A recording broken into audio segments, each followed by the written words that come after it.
So, all right, we should go to Q&A We do before, the Q's and A's. too much time.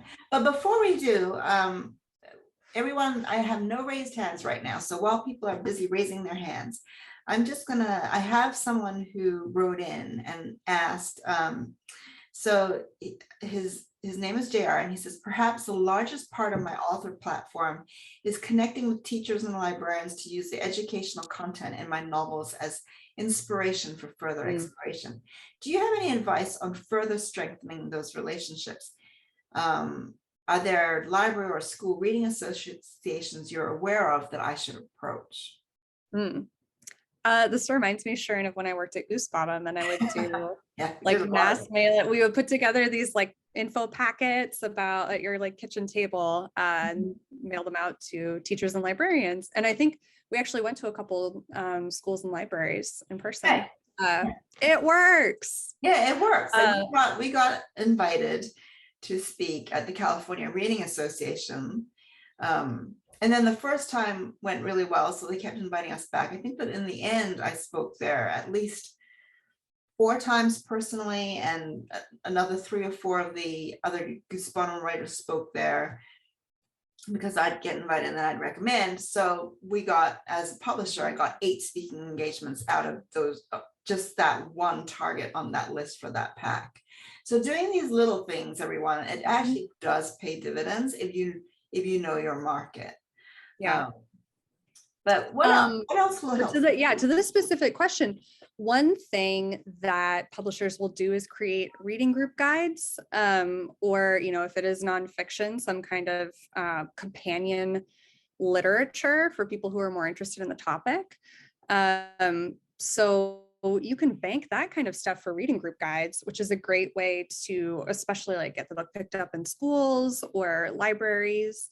You can also, again, like bring that kind of information to your marketing and publicity team and just say like, I have all this, what do you want to do with it? The American Library Association too is a huge champion of authors. And I think Sharon, you've done some stuff with them. Am I right? Yeah. Yeah. So librarians are like the best people, just they're incredible. So if you have materials that kind of support the structure of your book and expand upon it, you can even just check in with a librarian and say like, what would you do with this? Because then those things are going to be tailored for them.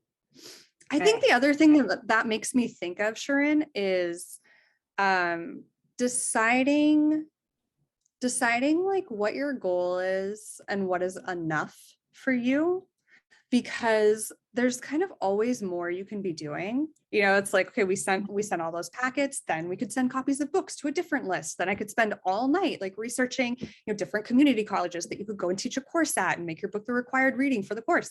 Like, as you start doing this kind of thinking about how to reach people with the book, your creativity can sort of spin out of control. So I think it's important to identify some key markers for success for yourself. And when you achieve them, like celebrate and feel good about it, because there's always more work you can do. So you can always, you'll miss that meaningful part of publishing a book if you don't make those milestones. Right.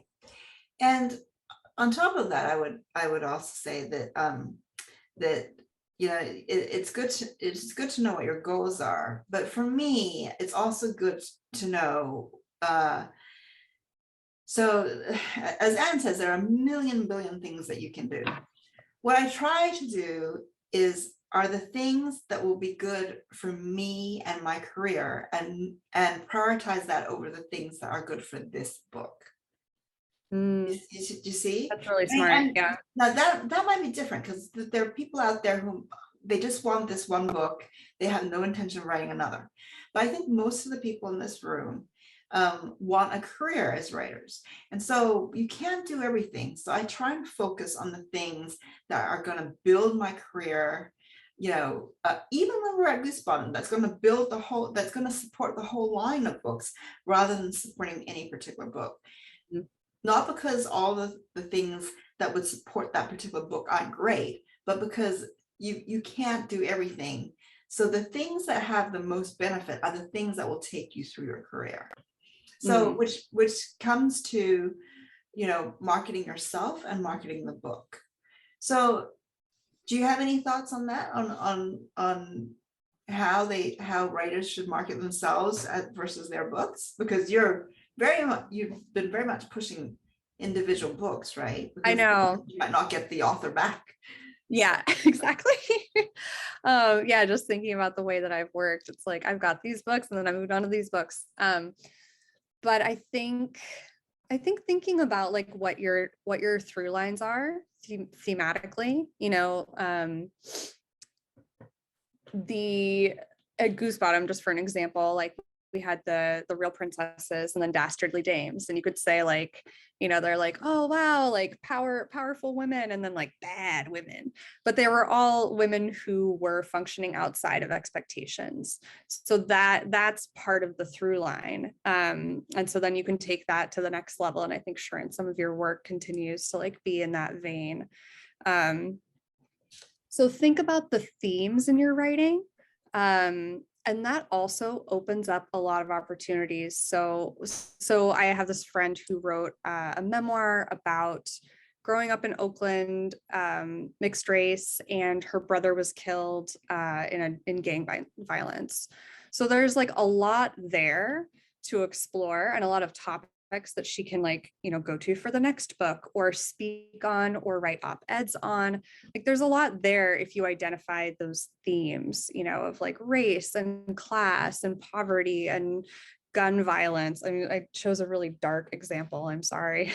But think about yourself in terms of the themes that you're connected to, and then like expand it a little bit, because I think there's a lot more than we, I when I hear writers describe their books, they're like, oh, well, it's this, and kind of get into the nitty gritty because you're so, into the story, you're writing it, and there's this twist and turn, and it's set in this era. And I'm like, I just want to read it. Can you give me like the 5-sentence thing? And the 5-sentence thing is going to show you what the themes are. It's like this. All of that said, never be afraid to rebrand yourself, because I think that, especially if you're working on your first book, or maybe you have one book under your belt and you want to work on a second one, it can be kind of stifling to think like, well, how is this going to like work for me like 3 steps down the road? If I make this turn right now, am I going to cut off this? And then I'm going to have to be like the eggplant lady, because I wrote an eggplant recipe book. I hope somebody does that. If it is right for you in that moment and it doesn't like set off your alarm bells, like trust your intuition and you will figure out how to work it in. Mm-hmm. Mm-hmm. Great. So we do have some questions, raised hands now. First one up is Michelle. Michelle, where are you? I'm going to go to, I'm wondering whether I can actually spotlight Michelle as well. So yeah. Hear her ask a question. I don't know. But I have to I have to scroll through and find Michelle. Where is she? Am I spotlighted? I can't. Should be at like the front. Oh, Okay. all right, here you go. I'm going to spotlight you. Here you go. Okay, Michelle. Great. Thanks. So thank you so much for this. I mean, you just in that little bit of time, you opened up a lot of ideas for me, because I'm not a big social media person.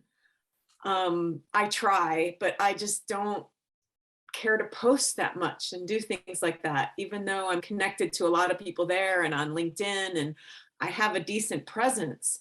But I like the idea of using influencers. I actually have done a lot of marketing myself, and I never thought about writing my own marketing plan when I submit my book. So I had HarperCollins was interested at one point, and I jumped through a bunch of hoops with them, and then they told me I didn't have enough of a I forget the exact words they used, but I didn't have enough of a social media presence, basically. And I wasn't in the media, and I'm writing a memoir, and it seemed like at the time they were looking for mostly people like Will Smith or somebody that, it does have a big media presence. So to get over that hurdle, I was thinking that maybe writing my own marketing plan and using my influencers and the people that I've been about doing, I've done public speaking before, so I don't have a problem doing that. And maybe highlighting that. Is that a good way to go? Yeah, I think so. I think that that view of a platform, like, oh, you don't have enough followers, or you're not big enough, not enough media connections, is a really narrow view. So like we've been talking about, there's a breadth of things that you can bring to the table. And I think highlighting those as much as you can make it easy. Like I had a manager, this is not Sharon, who I knew that I had to send him emails and bullet points because he wouldn't read paragraphs, which is just nuts in publishing. But as easy as you can make it for someone, like do the work for them. Like that person could probably dig into your, your LinkedIn and see who you're connected to, but just collect it for them. The other thing, because HarperCollins does have, a lot of trade facing imprints, and the big 5 publishers are going to be on that level too. The other thing you could consider is going to an independent publisher and publishing at that kind of more intimate scale for your first book. Because I remember when I was at Harper and we would get proposals in, if somebody here had already published with another publisher, immediately they got everyone's attention.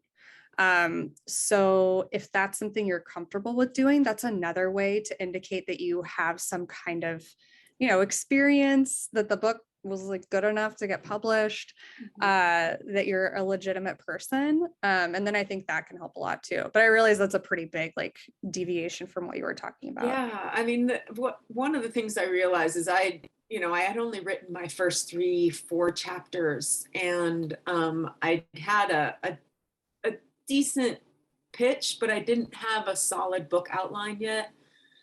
And I think I've decided I need to finish the book, and I'm probably 3/4 of the way done now. So, and you said 7 to 8 years. I've been working on it 2.5 years. I mean, Sharon can definitely help you with this. She's the manuscript magician. My big tip is that unless you are someone with some standing in a subject and you're actually trying to sell nonfiction, that all fiction writers should finish the work first. And not only should you finish the work first, but you should get to the point where you think, this is perfect, I'm going to win every prize there is to win. Then you should go and find out from other more objective people where you can improve it. And all of us are blind. Authors by definition are blind. So it's like when you finish the manuscript, it's already only a midpoint in my experience. So if you're actually trying to pitch something before it's written, you're not really sure what you're pitching yet. The whole thing is like a wobbly mass of jelly. You really want to just sit down, finish writing it, and get some clarity on it. But we have to move on, Michelle, because we have other raised hands. But thank you for the question.